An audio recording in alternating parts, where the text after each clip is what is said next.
Hi everyone, it's Roger and James here from the What's on Disney Plus podcast. In this episode, I'm going to be giving my first impressions of Disney Plus as it's gone into trial in the Netherlands. We'll also be going through some of this week's news, which was a little bit light. It's almost as if they knew Disney Plus was out and there was enough information coming out of that.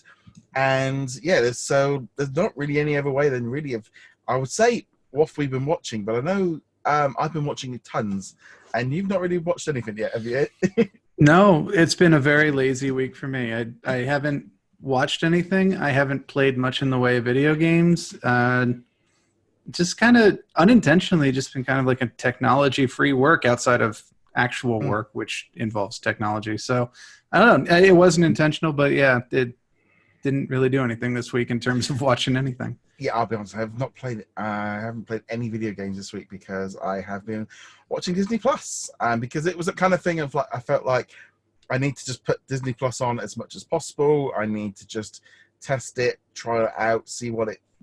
The only way of testing it, obviously, is to sit there and sort of put stuff on and just sort of bits and pieces out. But I have had a very busy week for watching television and movies. So just to give you an idea of what I've watched on Disney Plus this past week. So watched Star Wars: The Phantom Menace because I thought I want to kind of get through all the movies before Rise of the Skywalker comes out later this year. So I thought, let's start off with that. I'm going to be honest, watching that in 1080p on my big widescreen TV, I suddenly realized how bad that movie looks. The CGI has not dated very well. I was really surprised with how bad that movie looked. I was like, oh, that looks a bit. I think Attack of the Clones and Revenge of the Sith might be a lot better because they use a little bit more of the physical stuff. But yeah, no. Your memory is way off on No, Phantom Menace has more physical, practical effects than either of those movies. Like the entire last 30 minutes of Attack of the Clones is just a giant battle between CGI robots and CGI clone soldiers. Yeah. It was the kind of thing I don't know because I've watched it on TV since and that one's been fine, but I don't know, just watching it I was like, oh, that looks really bad. I probably will notice the same when I start watching the other two movies. I even noticed it while I was watching Maleficent as well. And that's more recent. Yeah, I was really I forgot how CGI that movie was because those fairies are awful at the beginning.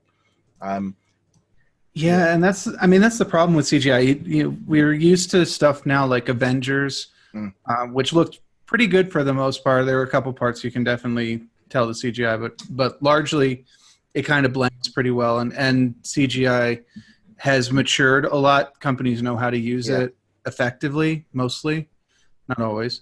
Yeah. But yeah, Phantom Menace. Say what you will about the movie, it was breaking ground on a lot of the CGI effects at the time. They weren't brand new, but they were refining them, they were advancing them, they were making them better. But it was still 20 years ago. And the technology has come a long way since then, and it's very noticeable. Yeah. It's it's just I don't know if watching it on the big screen I just really noticed some bits and pieces. So as I said, I watched Maleficent, watched Star Wars: Phantom Menace. I was watching some 1970s and 80s Spider-Man and Spider-Woman episodes. I'll be honest, what they've done is they crop them in. So you've got the bars coming down the side.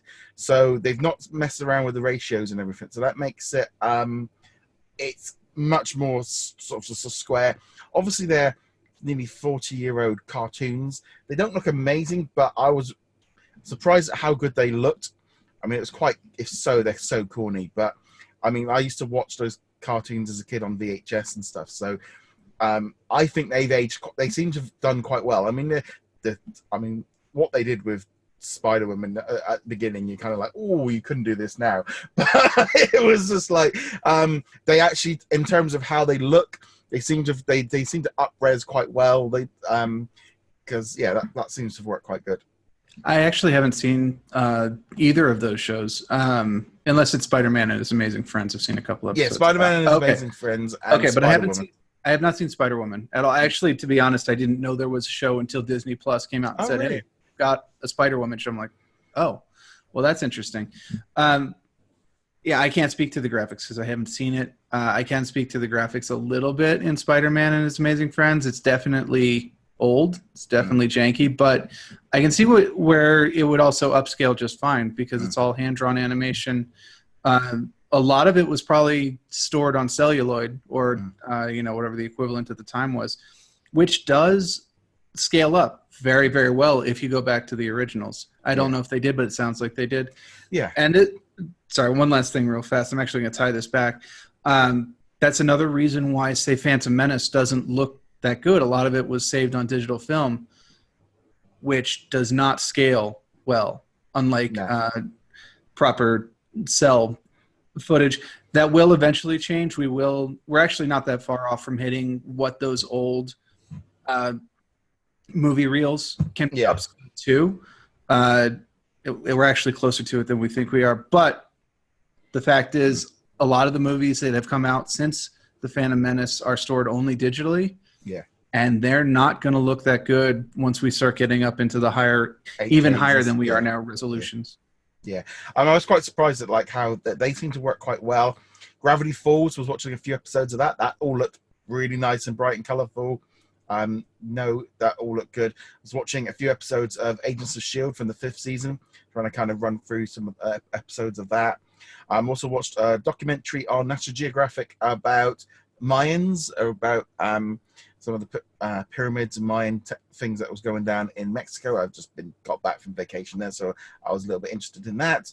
Also watched a documentary from National Geographic called Pittsburgh to Paris, or Paris to Pittsburgh, which was all about basically global warming and what the government or what the US is doing and what the US isn't doing and things like that. That was an interesting documentary. So I've been kind of jumping around a little bit, jumping around some of the shorts.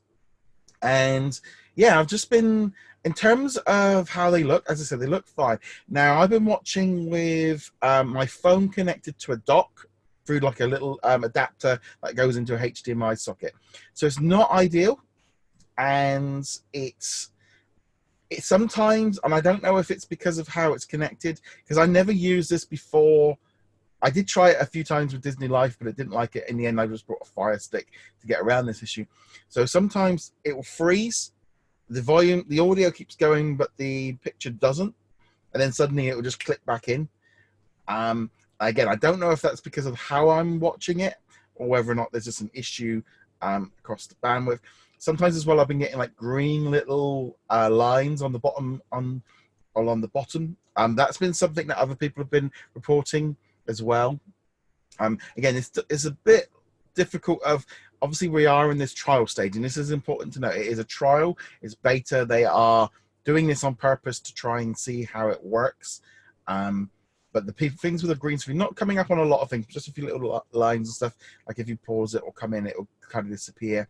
But those are my like technical issues that I have had some, but most of the time that doesn't happen too often. And again, I'm not. Well, I think once it's like running natively on the actual device I want it to be on, rather than because I wouldn't normally have my iPhone connected up.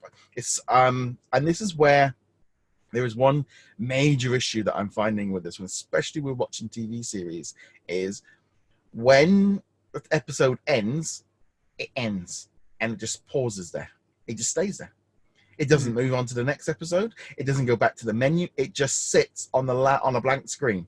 So I have to get up, walk over, put something else on.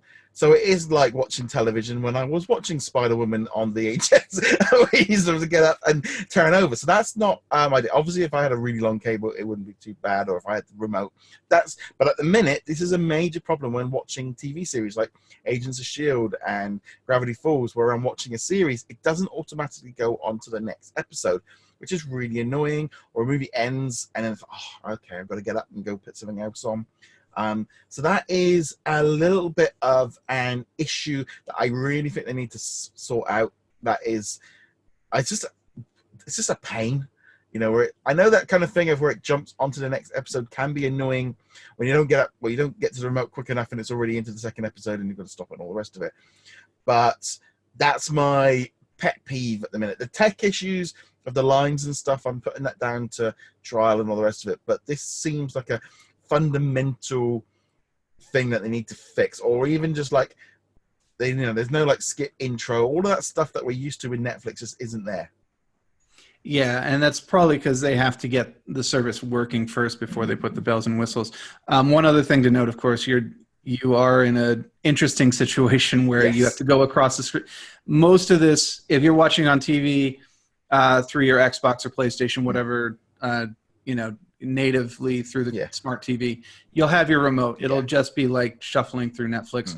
But yes, I do agree. I've gotten a little spoiled by auto start on the new one, and then the button that pops up. Do you want to watch do you want to skip the intro? I'm like, yes, please. I want to skip the intro. Yes.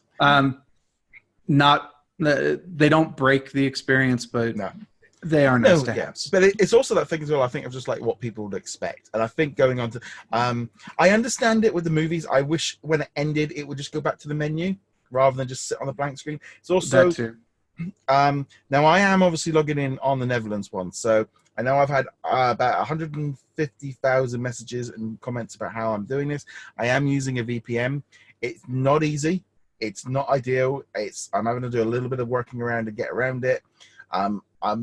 It took me hours and hours to do it, and somebody else was also involved in helping me get in there. That's how I got in there, was some help. So it's not easy. I wouldn't recommend it. It's not working perfectly. There's certain things, like I said, that connection issues. I'm putting them down to my personal situation, so therefore I don't feel like that is maybe a problem with it. But certain things like it freezing and stuff, that is maybe a problem that's going on there because other people are reporting it. But as far as trying to get into it, it is extremely difficult. Disney have really gone in hard on trying to block access from outside of the Netherlands, and just be aware of that. It's coming in about 6 weeks. You'll have the full experience. I wouldn't actually bother messing about with it to get in. If I wasn't doing the podcast and the channel, I probably wouldn't bother because I've got Disney Life. And that's honestly the thing. I've been in there testing it and doing bits and pieces because of that. And, there was that thing of me the other day. I was watching like Gravity Falls and I'm going, it would be a lot easier if I just fired up Disney Life. But it's like, no, I want to test to make sure it was working. Because like Maleficent and all of this stuff, other than the Star Wars and the National Geographic stuff, that is already on Disney Life. So I could have watched Maleficent through the native Disney Life app, and it would have worked flawlessly. It's just I have picked stuff to try a bit of Disney, a bit of National Geographic, a bit of Star Wars, and just trying out some bits and pieces to see how they all work. And as a whole, that all seems good. There are some other issues. For example, they don't have, and I don't know if this is just because they've launched it. There's no like just new or recently added or so it's a little. So if you're trying to check to see if there's anything new, you can't actually do that unless you. I literally was going through earlier this week of literally comparing the photographs from a week ago to what was on the screen of the A to Z to see if there was anything new. Now, obviously, that's me being really, really, really picky to see if anything has been added. And I'm hoping once it launches and it gets going and you start having new episodes and stuff, we do have a just added or a recent, something to highlight what is new, because that's going to be one of the things I think people are going to be looking for. You don't want to be there because especially if a movie is added in the W's, you're never going to see it unless it comes in. I mean, they've got the bar at the front. They did update when you log in at the beginning of the week. We had like some different banners like Frozen, Incredibles 2, and Infinity War. Halfway through the week, it then all flipped over to like Beauty and the Beast, Last Jedi. So they've done an update to update all the covers at the top. So you're kind of like, oh, they've done something. Let's see what they've done. And at which point it's going to come. Yeah, the only thing that they actually did by the looks of it is they removed Adventures in Babysitting, because there was a big kind of kerfuffle on one of the websites, I think it was comicbook.com, put out that there was a movie with an F-bomb in it. And I was a little bit like, well, it is a PG. If it's PG-13, it's fine. But no, it's been removed. When I went through the entire A to Z and comparing it, everything, all the images suddenly shifted. I'm like, well, what one is missing or what's been added? And it was like, yeah, went through Adventures in Babysitting. The one with the F-bomb is no longer on Disney Plus in the Netherlands. So whether or not they've taken it out to edit it or it shouldn't have been on there, I don't know. So that one was an interesting thing. Yeah, you talked about a couple different things, so I'm going to Yeah, back a little bit there. Main one, when they add new titles, I'm fully expecting there will be a what's new on Disney Plus yeah, kind of deal. I mean, that's a no-brainer. yeah, If they add a show, a major show or a small show, and then don't advertise, it doesn't even matter if it's in the W section. If it's in the C section, yeah, it's not going to be found by the yeah, vast majority of people, which completely negates the point. So of course they're going to do that, and I would assume they'll probably they won't have it at launch because everything is new at yeah, launch, but they yeah, will have um, like a Disney Plus original section. The yeah, Mandalorian's going to be front and center. Lady and the Tramp will be mm, front and center. They will be very easy to yeah. find. Um, Yeah, because you're gonna have that big banner when you first got home, and you got the featured section, so they can manually curate what is new and showcase that. So that's definitely a good thing.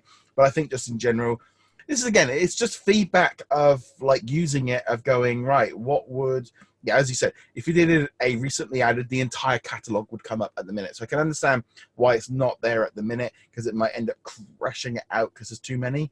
Because it's like, well, it's pointless. yeah, I mean, there's a lot more content in there. There's nearly just short of 500 movies in there, which, considering they said they would have 500 movies by the end of year one, which I thought was not a huge amount, because Disney Life was already, I think, over that. So I was like, well, okay, but obviously there's going to be some changes regionally, but there's actually I think that number of movies is going to grow a lot higher than what they said back at April. I think that 500, I think they were being very low on their estimates of what they were putting on there. Well, yeah, this is one of those situations where that initial announcement, you aim low, Yeah, you hit the goal, so everyone's happy, and now you can go, well, we said there were going to be 500, but there's really 800 or yeah, however many it ends up being.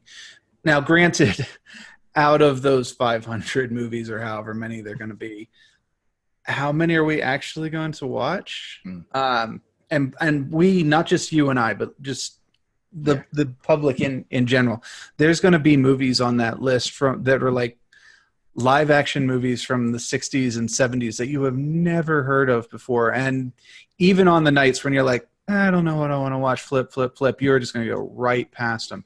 But that's okay. They're in the catalog. They're part of it. And if someone does want to watch it, it's there. yeah. I think, and not being funny, but once they start going back into the real treasure trove of the 20s, the 30s, the 40s, the 50s, etc., and they go into that Fox catalog and they start utilizing. Because I was watching Stan and Ollie on Amazon Prime this week, which is a Laurel and Hardy movie. And during there, they were signing up a deal with 20th Century Fox, and I was Googling and Wikipedia, and there are, a load of Stan and Laurel and Hardy videos from, the early 30s and stuff. And you're sort of sitting there going, well, that would be a really good addition. That would really bulk out like that idea of adding additional content of, like, Disney probably not even got anywhere near the archive stuff. There was only a little bit of Fox content on there, for like Goodbye Christopher Robin was on there. Couldn't see anything else from Fox, but it was things like that which you're looking at going, that could really boost up those numbers. We're already, I mean, when you look back at what they said back in April of what movies and TV series, I was looking at going, that seems really small numbers, but like, they are going to blast that number out the water very quickly. And if they want to showcase or against all the competition, this is where they're really going to start doing it. And if they start using that back catalog and just keep drip feeding old content on there, they could be adding stuff for decades. But yeah, I mean, initial reaction to what there is, there's a lot of people kind of looking at it going, there's a lot of kids stuff, a lot of Disney Channel stuff, a lot of what maybe, and that's fair. There's some stuff on there which I just wouldn't watch. The National Geographic section is a little bit light at the minute, which is kind of what I was expecting from the trial. And this is the key thing. It's a trial. I'm in here trying it out, using it, and I'm fully aware that this is not, it's free. It's a non-paid version. There are going to be issues. The amount of content they get, if this was a third of what was available, I'd still think it was great. The amount of stuff they put on as a free trial, and maybe that is, again, part of this thing of the stress test. running some different bits and pieces, working out what people like and what people don't like. But the amount of content on there, and the good thing is with all this, and this is why I think we've not had a huge amount of news this past week, is especially on like our Facebook group, the amount of discussions going on about what's on there, what's in the back catalogue, what's on the library. Now, Disney must have known that this was going to be a case of where we're all going through the videos, we're all going through the archives and kind of talking about what's on it, what's not, what's on it. There's been a lot of discussion about legacy content. Is this on there? Yes, it is. Is this on there? No, it isn't. And that's really kind of dominated this past week, really, as where, especially in our group, loads of people from the Netherlands are all answering people's questions. And there's a real buzz this week of people that have got it. I mean, obviously, you're getting some people that are ratted that they haven't got it and they don't understand why they haven't got it and all the rest of it. But generally, it's been a real upbeat week this week of people have kind of have got hold of it, but also we're kind of getting the answers of, is this movie on there? Yes, it is. Or is it not? No. And obviously things would change, but it's been a very nice week to have to be able to answer stuff and actually have it working. Yeah, no, we being you and people from the Netherlands, I very specifically did not download it. No. Not for any moral reasons. I just I'm waiting for the new content. I mean, I love the back catalog stuff. Yeah. There are shows I'm definitely watching. We talked about them last week, Disney Afternoon and all that. But yeah, it's this is a lot of effort for not the stuff I'm really super excited for. But of course, it's still very good to get as many answers as possible, to get people talking about it, to see how it works, to see what's on it. Is the stream quality good, stuff like that. And you know what? People have the oddest questions sometimes. Not odd bad, but everyone's got a specific thing that they want to see, and it's not necessarily what you would think to look for. For me, they answered this at the investor call, so I didn't need to ask about it. But for me, downloading movies and shows to your tablet so you can watch them on the airplane, because I travel probably once every 6 weeks or so. So I'm on the plane often enough that that's an issue for me. Obviously, they answered that question already, but that I would have been in there can you tell me, can you do this? And everyone's got their own focus, their own little thing that they want to see happen. I tell you what, it's one of those things of there are so many questions on the Facebook group about, is this movie on there? Is this TV series? 90% of them I've never heard of before. They are some really obscure movies and stuff of going, I remember this from a kid and I want to watch it again. And there's some real obscure questions of and you're like, okay, that is a real deep cut. This is you might not have access to this because at the end of the day, what they're going to have to do with these old titles is they have to digitize them. They have to upgrade them and put them in. They haven't done that already. It's not in this system. And if it's on iTunes or something like that, it's a lot easier for them to do because they've already got a digital copy. But if you've not even got them digitally, they've got to make them digital and they've got to scan them. So there's a lot of work and effort. One other thing as well, and it's probably just with the Netherlands version, and it might be, it's when a TV series or movie ends, you get a big load of credits for all the dubbing and all the different languages of all the different countries and stuff. So you get so you suddenly have the normal credits, and then suddenly it'll stop, and then you have credit. Again, just a minor issue of where if it's skipped on to the next episode, because Netflix doesn't even seem to show you the credits anymore. They're already nope, moving on to the next. Your attention span is going to go if we leave you on the credits for too long. Things like that are little issues. But yeah, there are some questions that come through the group, and I mean we are filtering out stuff because of the amount of questions coming through. But sometimes it's well, that is a question that why are you asking? Because you're looking at it going, is it an app? And you're like, okay, this person, or can I get live sports on it? And there's some really can I get it on my PlayStation 2 that I use for Netflix? And you're like, okay, these, you're looking at it going, these are really what as I would consider to be a question of going, really, you're asking that? You're using that? But then there's that other thing, and then that side of my brain then goes, this person might not know and is legitimately you know, because there's that thing of, sometimes you get trolls of like asking really dumb questions because they're fed up of having the dumb questions, and they're like going, no, this person really honestly probably doesn't know. So I do try to answer as many of them as I possibly can.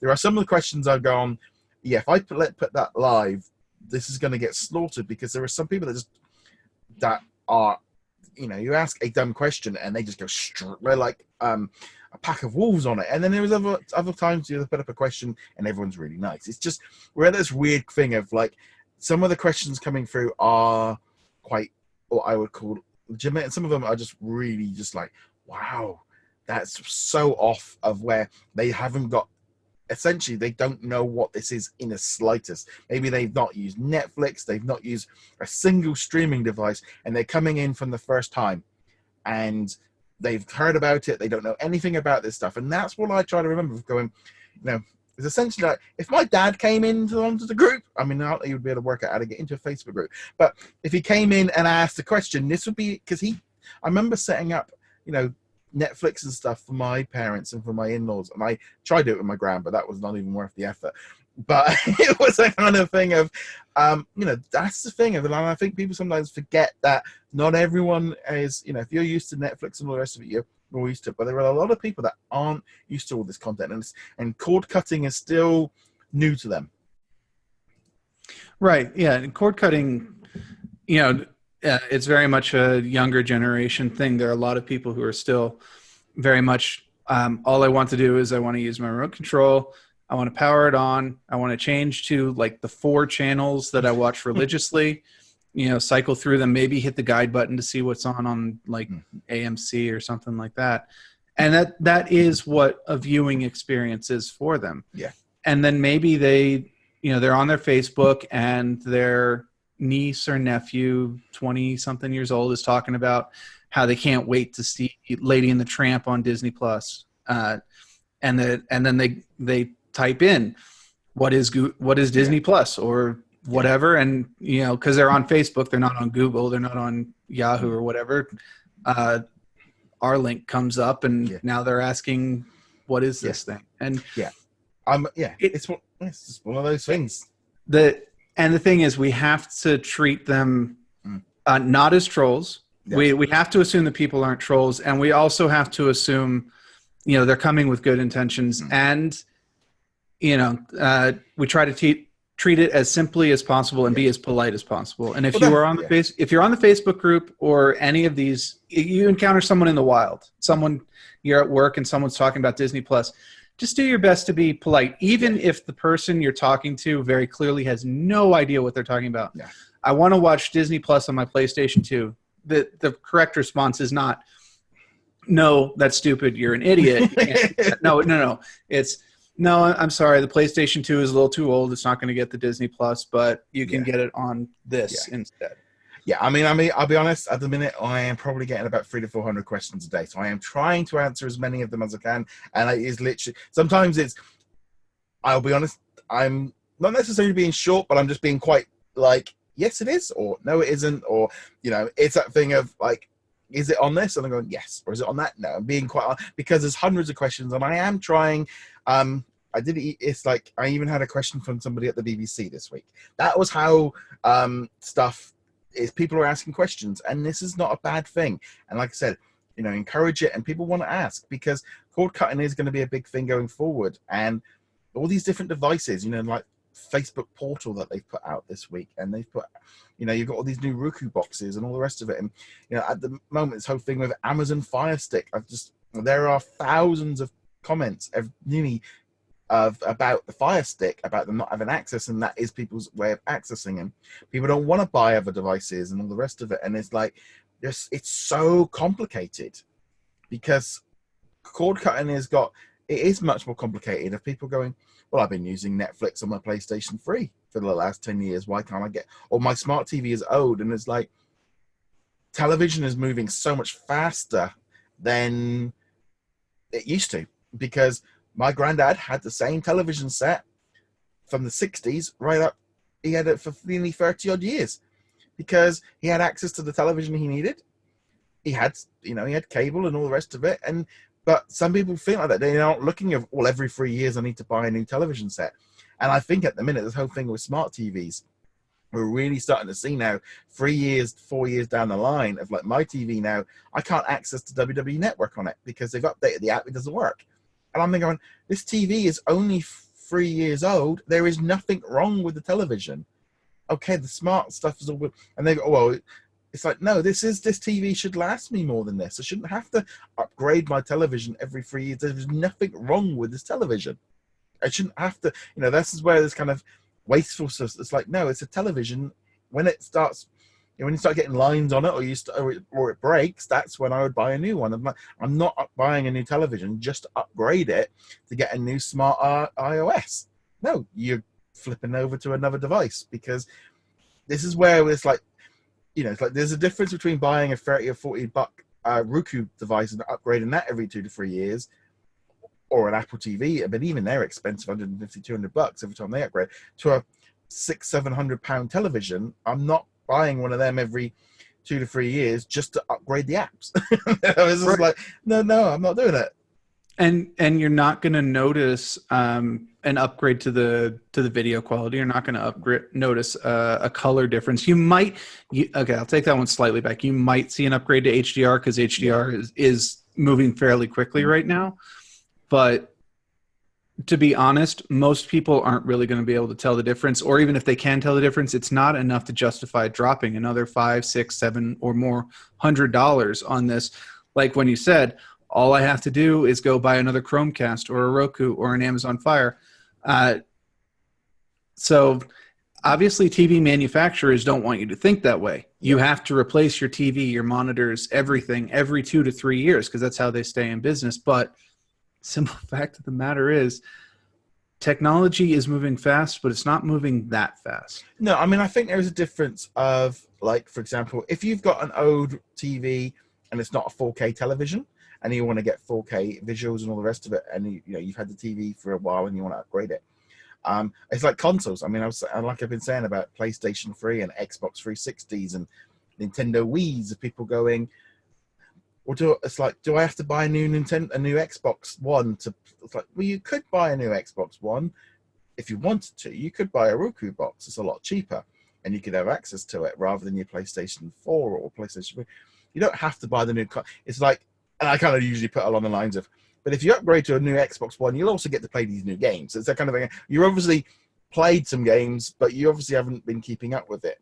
And it's the other thing as well of, when does a legacy title become old? When do you upgrade it?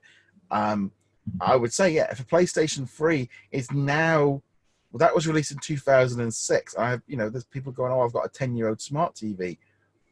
There is a point where it's like, you've gone past the point of how long something can be supported, realistically. Yeah, I would argue of a 3-year-old television or a 3-year-old device not being supported, that's not on. But if you're looking at a 10 to 13-year-old device, you have in some ways got your money's worth out of it.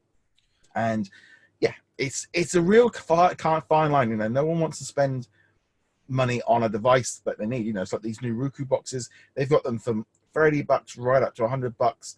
Some of them have lots of functionality with 4K HDR, and some of them have just got basic, 1080p HD TV.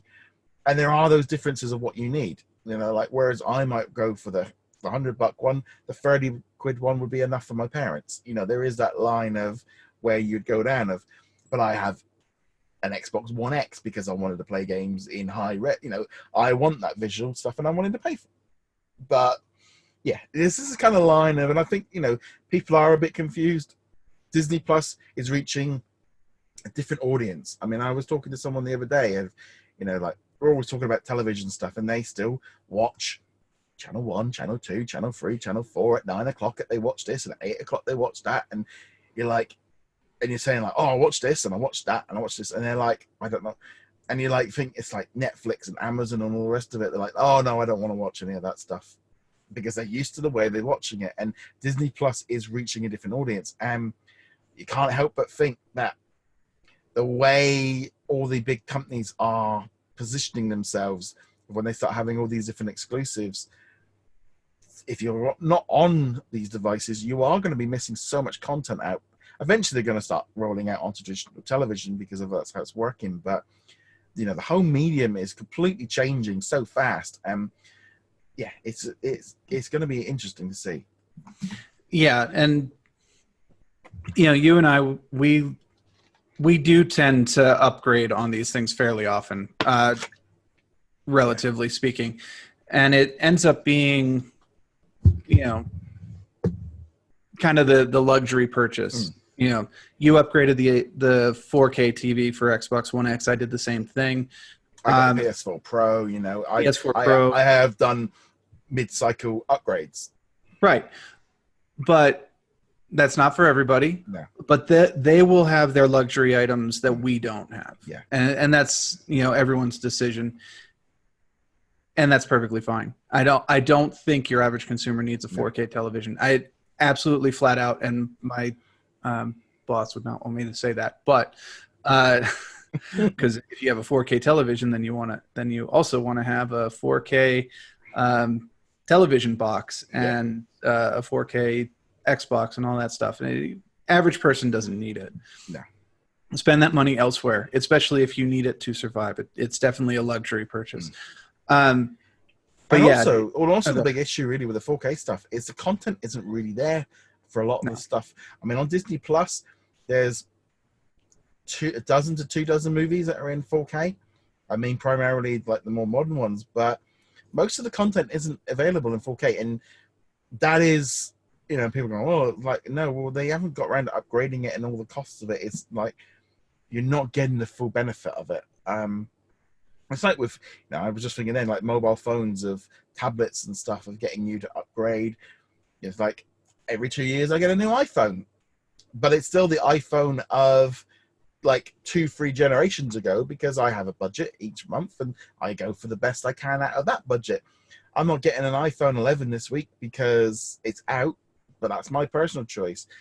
You know, it's that thing of everyone's kind of got different ways of going forward on their devices, and it's important to note you don't need the most expensive ones to get onto Disney Plus. You could just get at the minute, I'm definitely putting Roku as like your basic entry point, because that seems to be the cheapest. You've got Chromecast, but discussions between the group, everyone seems to prefer the Roku boxes. Amazon Fire, something I use as a cheap basic box, but because of the issues going on with Disney, they've not kind of announced officially that's going on Disney Plus. I can't recommend it because of that. Even though even Amazon support are starting to say they are, but they've not officially said anything. So at the minute, we still have to keep that as it's not on there. Let's wait and see on Amazon, because they've got a tech event coming up on the 25th here.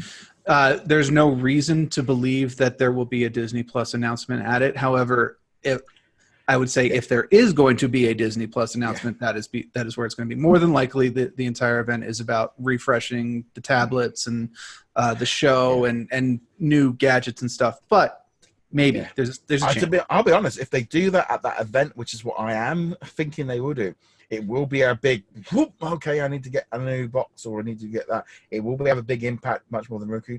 There was questions about the fact of why is Roku not supported in the Netherlands, because they actually never released them. They have them in the UK. They have a few models, but outside of the US, Roku isn't really a big thing. So that's why it's not showing up on the Netherlands list, is because it's just not. This is the thing as well. I mean, a couple of other quick things on some devices that Roku are bringing them out into other countries. They said that this week in their press release. Facebook launched this new device called a Facebook Portal, which is this really weird device. You can either a picture frame or a little device to pop on top of your TV. You can use it to do video calls with each other. You can use WhatsApp.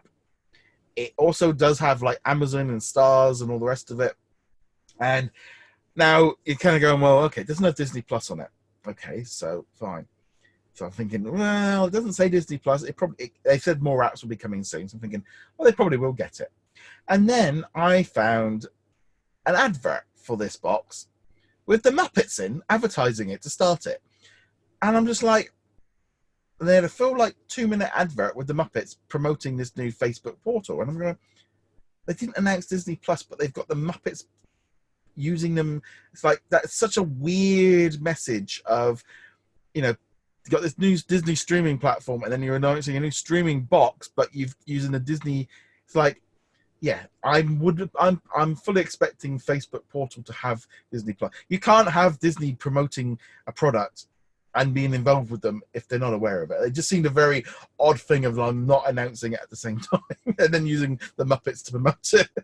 Which suggests that there's something down the line where Disney is going to come out, and not just Facebook Portal, not just Amazon. They're going to be, all right, we already announced these devices here. You know that they're coming out here. And Disney Plus will also be on X, Y, Z, A, B, C. And, you know, yeah. We'll see. I think the Amazon event is definitely the way for them to get the Amazon information out there. And Amazon will want it as well.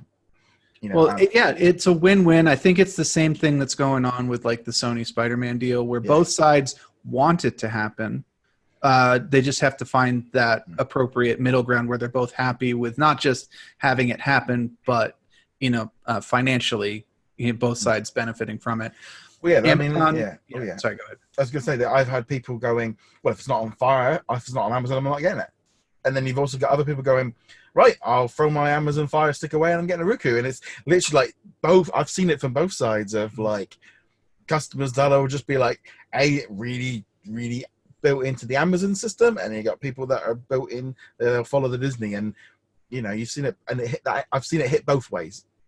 Yeah, absolutely. And it's all down to priorities, because some people, they're really into the Amazon system. Like you said, my family actually, I'm talking parents, grandparents even, sisters, all have Amazon Fires of some form or other, tablet, show, something, because one of my aunts got my grandmother set up with the Amazon Fire, taught her how to say, call Aunt blank, and they get the video chat, and then everyone's like, well, I want to be able to do that. So the whole family's on these Amazon Fires. Yeah.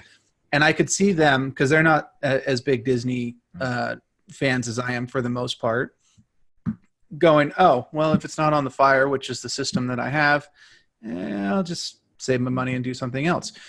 But if they weren't, if we had gotten Google Homes instead, which are, you know, same basic idea, I could see them just going, well, sure, I'll just switch over to Google for watching stuff as well. Yeah. It's very difficult with all these different devices and stuff. I think that's things going forward. So moving on to some of the other quick bits of news from this past week. Got a new trailer for Shook, which is a new Disney Channel series that's on the YouTube channel.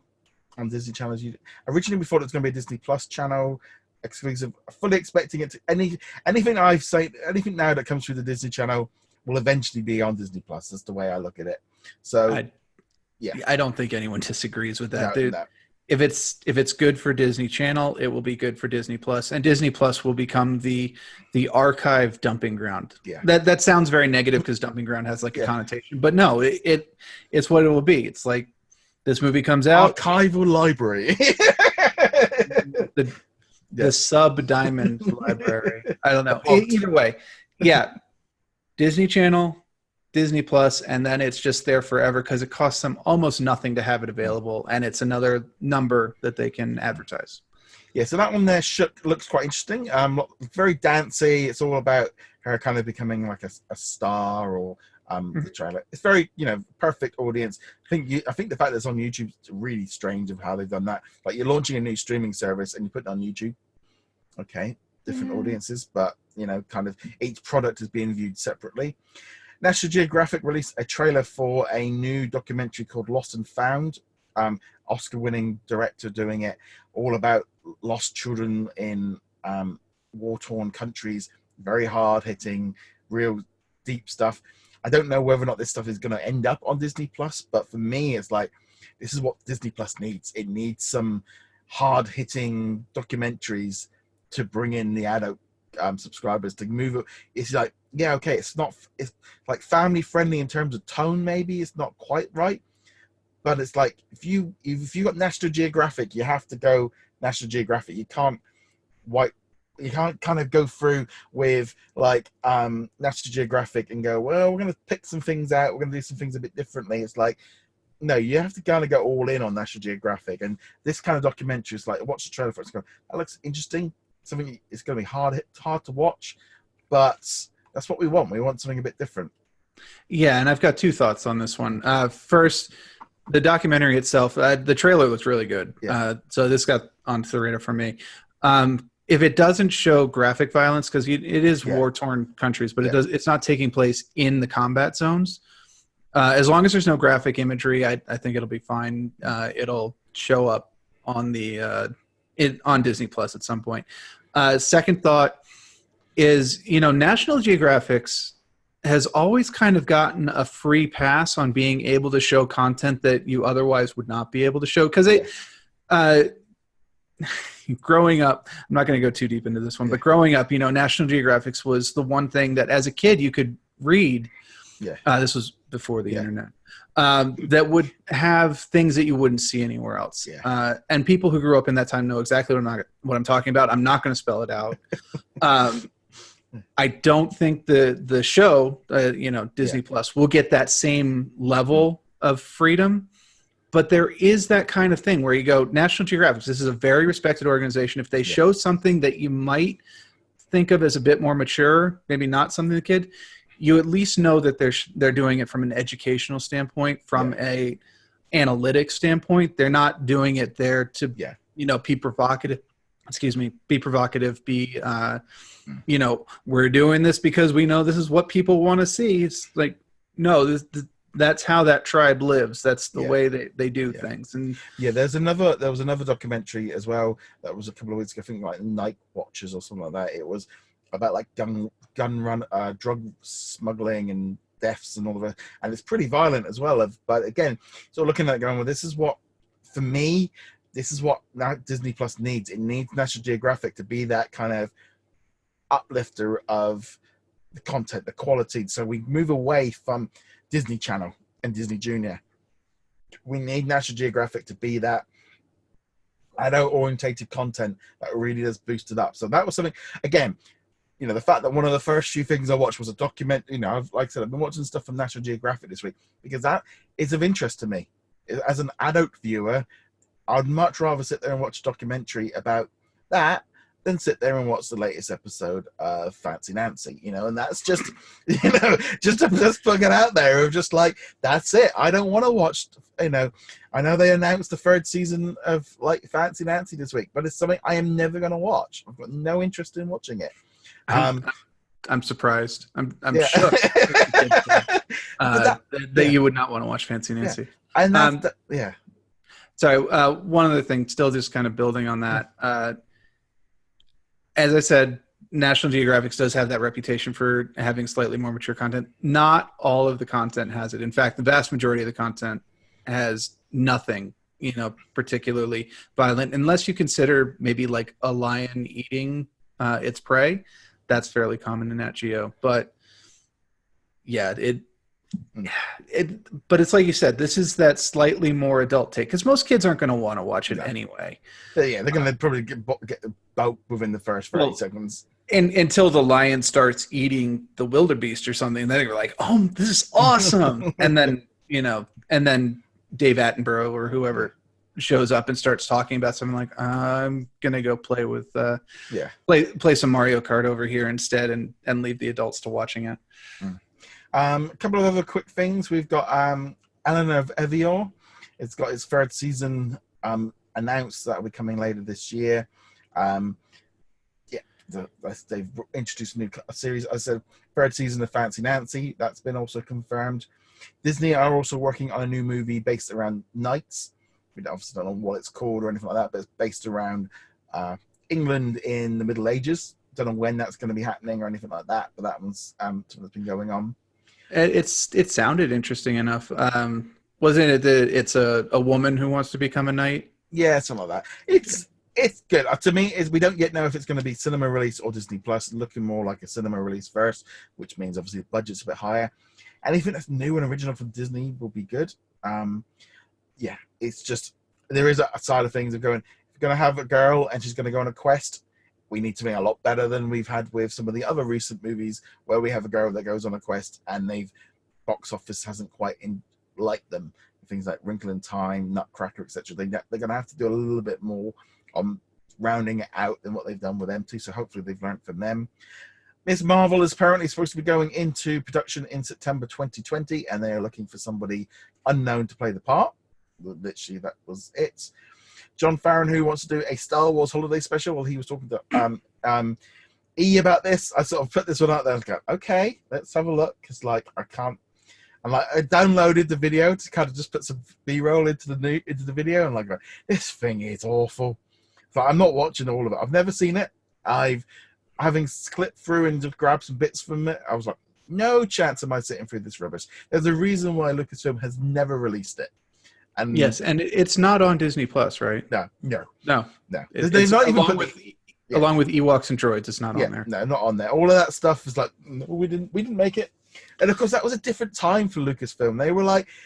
They were an upstart, still trying to make money. It was still trying to work out. Star Wars wasn't quite yet the merchandise juggernaut. He was still trying to work out what was working and what wasn't, and kind of, it's like they made a holiday special because Star Wars suddenly got very popular, and he probably got offered some money and was like, yeah, I'll do it, and it will promote the brand and all the rest of it. Yeah, 40 years later, we've got all this canon and all the rest of it, and it's like, yeah, that doesn't fit with what, and it was pretty, it was pretty bad. If someone could do it and make it not terrible, it'd probably be Jon Favreau. So yeah, we'll see. Yeah, that's so. Yeah, I think if they were ever to do a holiday special, it would be more along the lines of, here's a load of actors now talking about their love of Star Wars, and here's some clips and stuff. They're not going to do a whole episode about Wookiee Life Day. Yeah, Wookiee Life Day and all the rest of it. Yeah. I have a couple of other bits pieces. Apparently, there's a solo Star Wars spin-off coming to Disney Plus. Again, at the minute, this is kind of like throw as many characters as you possibly can against the wall, and one of them will stick. Though I would give a little bit more credibility to that one, because Solo was clearly set up with we want to tell more stories between here and A New Hope, and Solo probably didn't do well enough at the box office for them to continue making movies off of it. Yeah, but a show could be a good outlet for whatever stories they want. Basically, based it around Crimson Dawn. It's a good idea, and it wouldn't surprise me at all. But there's a lot at the minute of Star Wars characters, Marvel characters being thrown against the wall of just going, they could get their own Disney series.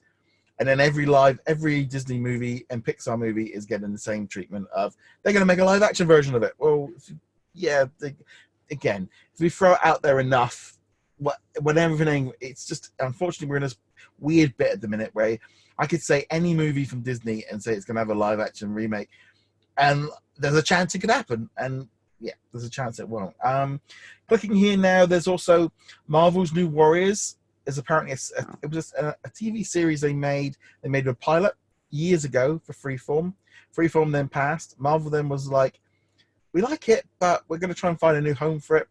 Couldn't find a home for it. Basically, ABC didn't want it. Disney Plus doesn't want it. Hulu doesn't want it. And there's no chance any other network outside of Disney. I think this was one of those things of like, we've made this TV series and we want to ship it out to other networks, and Disney and Marvel are going, yeah, you ain't selling it to anybody. But you guys don't want it, but it ain't going anywhere. It's just like, but yeah, wrong time, wrong place, just wrong project at the wrong time.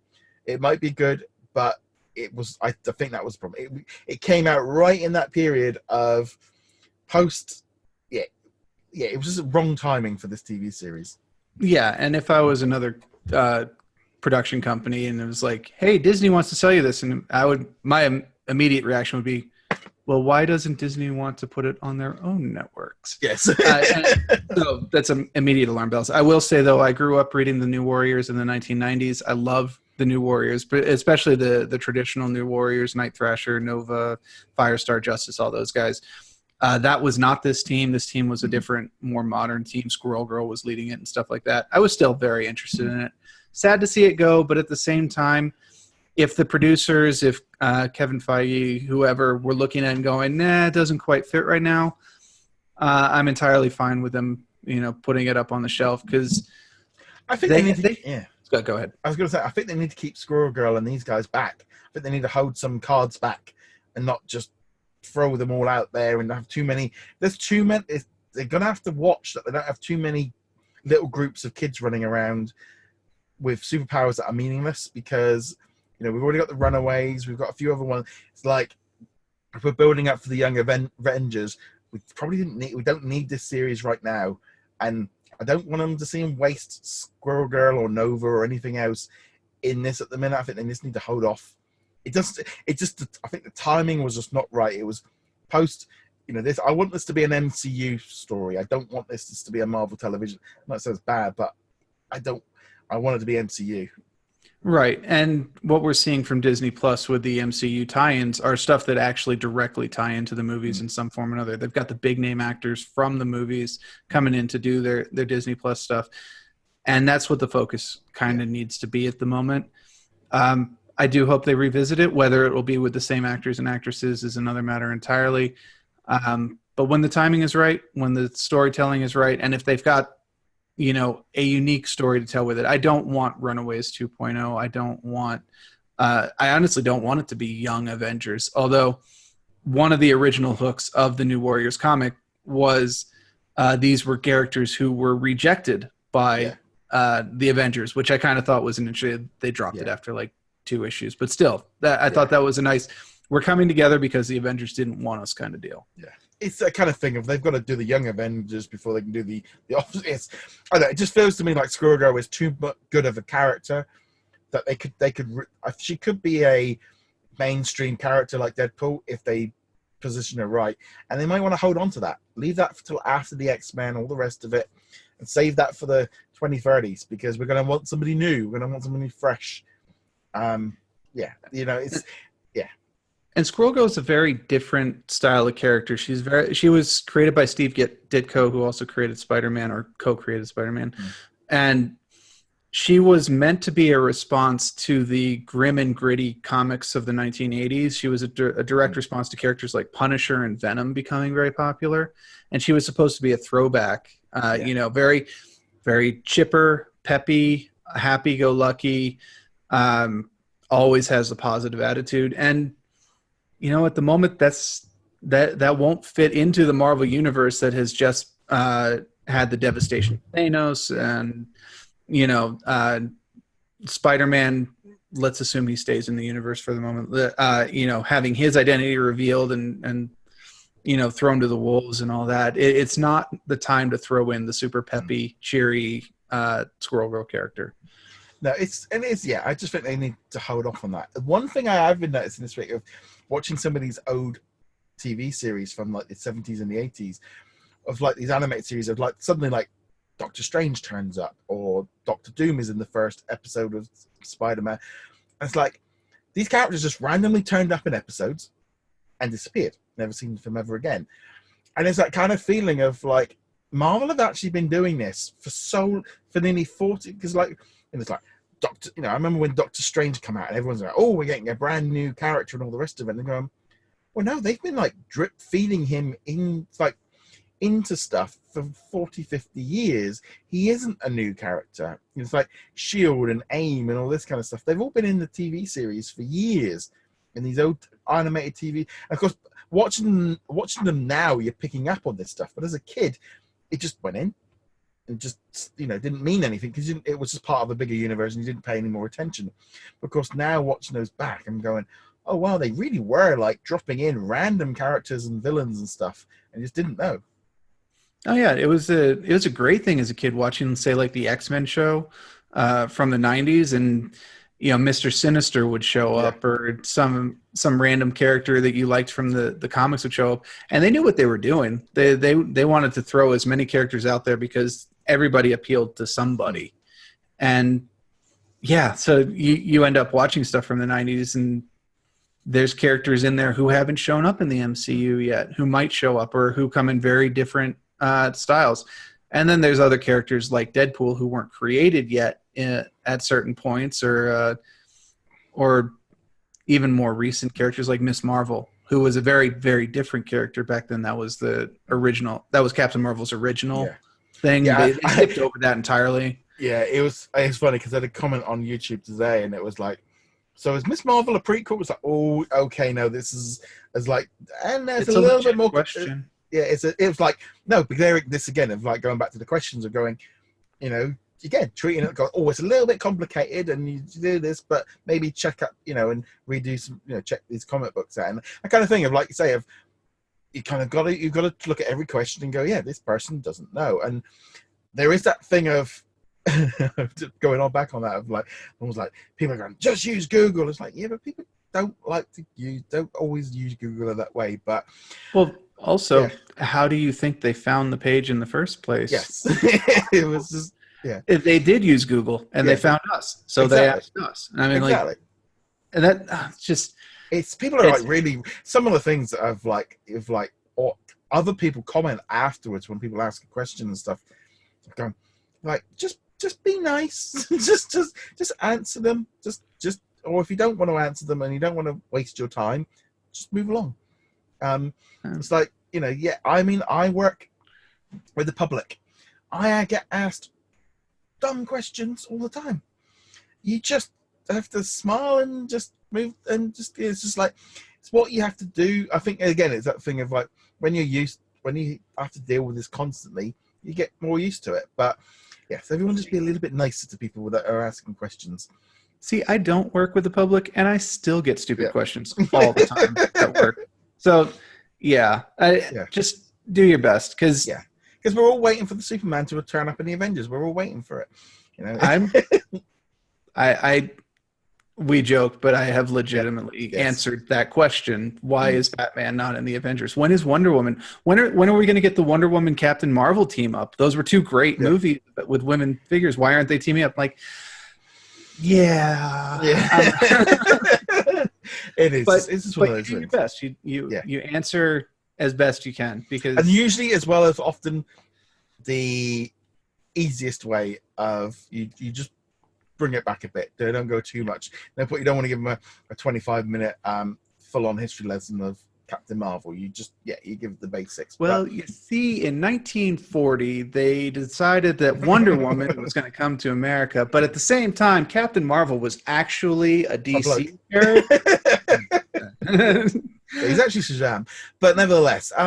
So, quick couple of things before we head off. Peacock was NBC's new streaming service. Sorry, it's my company. I have to laugh. Yeah. So James isn't going to be able to mention anything about this one, but I've got to talk about it. So they've announced this new streaming service called Peacock. Or as what Google headline was like, they might as well have just called it Beep because of what it is. I'm just like, and there's a thing of like, they've not used a plus, they've not used a max, they've not used a way of like things. NBC. I don't work for them, so I don't know what the hell they're doing over there, what they're thinking. But nevertheless, I do work for them, and I don't know what they're thinking. Yeah. So I can kind of, just let's do NBC Plus or Universal Max or something like that. Keep in line with everybody else. But no, they went with Peacock, and it's a new streaming service that will be coming, I think, late next year. It's free for cable subscribers and satellite ones, because they're still clinging to the idea that everyone is still subscribing, and if you want to get access to it that you're not a subscriber, you can pay, and there'll be different tiers and stuff. They've not announced any details. They've announced tons of TV shows are going to be on there, tons of originals, but I'll be honest, there look to be a kind of thing of the bosses there are still desperately clinging to the old network system, and they are being dragged with their claws in the floor away from traditional cable and television. You just like reading and go, either go in or go out. This is such a we don't. I can't go into it too much, obviously, but it's not the executives. Honestly, a lot of the executives are actually very forward thinking in terms of stuff. It's keeping the shareholders happy, which is the big thing, and that as far as I can go to it. The other thing, don't ask me about this app. I found out about this at the exact same time as the rest of you guys. I know nothing about it. No. That's not even me like covering that. Yeah. Literally, I know nothing about this. Yeah. I know the exact same things that you do.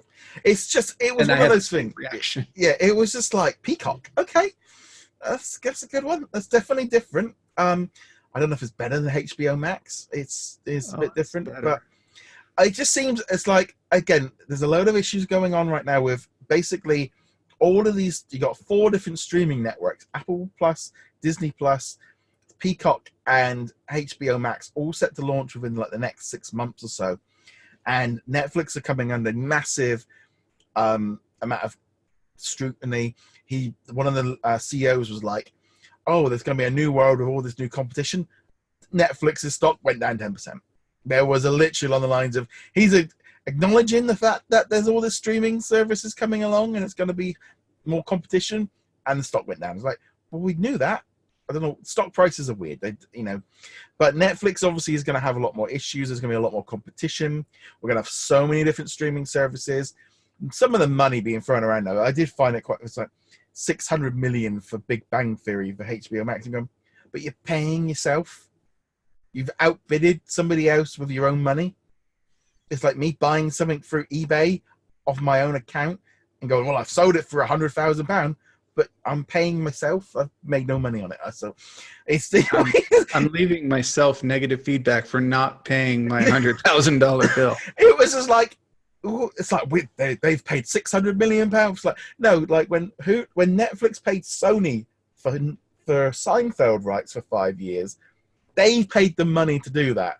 But no amount of bookkeeping within your own company, there's no money changing hands. It's the overall. It's like, yeah, okay, whatever. That's just a really annoying thing for me with large companies of how they do this and try to make it look like they've made a look. It's like, yeah, no, they haven't. Hulu, Sony made a ton of money off of Netflix for Seinfeld.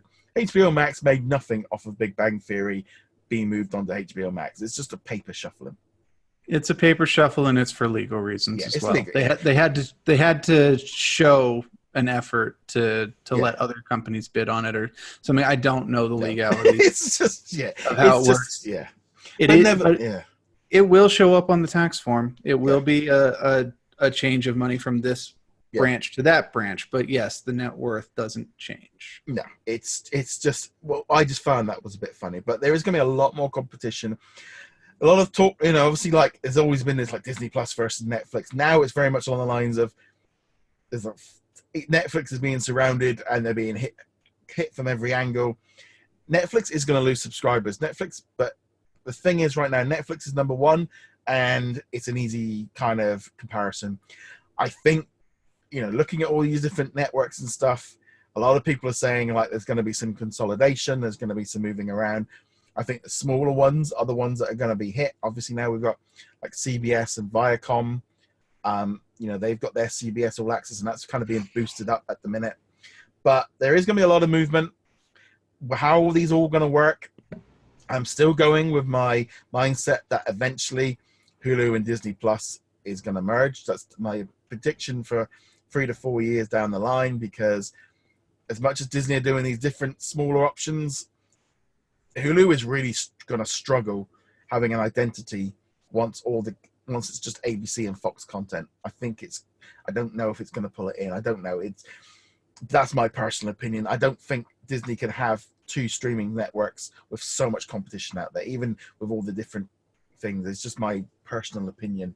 But yeah, it's going to be interesting in a year or two's time when we look back and see what's going on with it all. Disney Plus definitely is pushing ahead.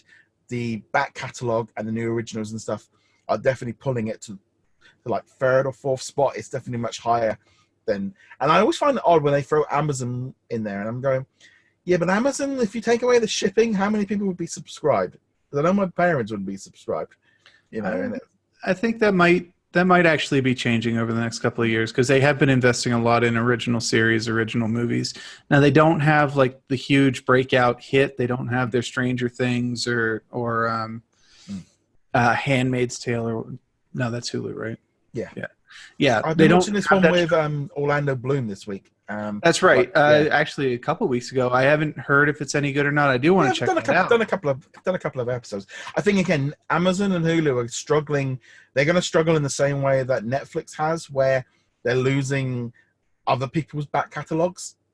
Amazon in the UK, there's full of movies from other companies, and I think you're going to start seeing, as Paramount put all their stuff on CBS, and Universal have got all theirs on Peacock, and Warner Brothers are all on HBO, and you're going to start seeing like Amazon and all the rest of it having so much less known IPs, and I think they Amazon is in a different situation. I think no one kind of puts them in that same bucket. But again, this is the one thing I did mention something the other day of like, if you look at all these different streaming networks, Netflix is the only one really that their entire business model is based on one thing. Everybody else has got their fingers in so many different pies that if the streaming doesn't work out, or if there's an issue with subscribe, they're making money somewhere else. Netflix isn't. Netflix is wholly based on, Comcast. They've got theme parks, they've got merchandise, they've got television networks, they've got other ways of making money. Same thing for Warner Brothers. The Netflix doesn't have that. Netflix has the one income. That's all they get. Yeah, and I think that's part of the reason why they're pushing so hard to get legitimacy as a movie-making company and get in on the Oscars and get in on the various awards. They were, they were very explicitly told no to the Oscars this past last couple of weeks or so. I do think that will change eventually. They kind of have to as streaming becomes bigger, but right now, Netflix and Hulu and all these guys, Amazon, trying to create original content are told, no, you can't be part of the Oscars. But when they do, I'm going to assume they will. When they do, it raises their profile as a movie-making company. And we might see Netflix transition from being, the originator of streaming content to, another company along the lines of Warner Brothers or Universal or whoever. And the streaming becomes secondary to their movie production. Yeah, but it's all going to be very interesting to see what happens with all the streaming wars. So before we head off, just do a little bit of an update. I briefly mentioned it last week, a bit of housekeeping really. YouTube is set to make some major differences to in January. It's going to be bringing in a lot more strict content for kids. Now, as I said, we don't aim our shows at kids. We don't do anything like that. We're not aimed at them, but it could have an impact on channels and the podcast, etc., of how many people will see it on YouTube. So as a quick note, I have activated the YouTube memberships. I've also activated our Patreon as well. So if you fancy giving us a little buck or two, then feel free to do so. We are going to be doing a little spin-off series from this podcast called the What's on Disney Plus Club, where we're going to do like a retro review. So that will be, but we'll be doing that once Disney Plus launches. So that'll be like a early access on those platforms, but they'll be available everywhere else anyway. But just to kind of let you know, there's going to be a little bit of change. I am doing some trials and stuff on the YouTube channel as well. Just trying to. They've told us basically we've got 4 months to start making a few adjustments and stuff. So I'm just trying out a few different bits and pieces just to make sure it doesn't affect. But it's that kind of thing of they've told us and given us 4 months and told us to go right. You need to plan for this and start making some changes. So I'm doing some little bits and pieces, but just wanted to put that out there. We're not putting anything behind gates and stuff that you've got to pay, but they're there if you want to. But just wanted to make that out there. So as per usual, go join us over on whatsondisneyplus.com, favorite, like, etc. on Facebook and Twitter. Join our Facebook group. Hitting 26,000 this yesterday, so that's growing quite nicely. So feel free to join in the conversation over there. And again, on YouTube and podcast services, feel free to leave us 5-star reviews. We are fine with that as well. And we shall see you guys in another video. Laters.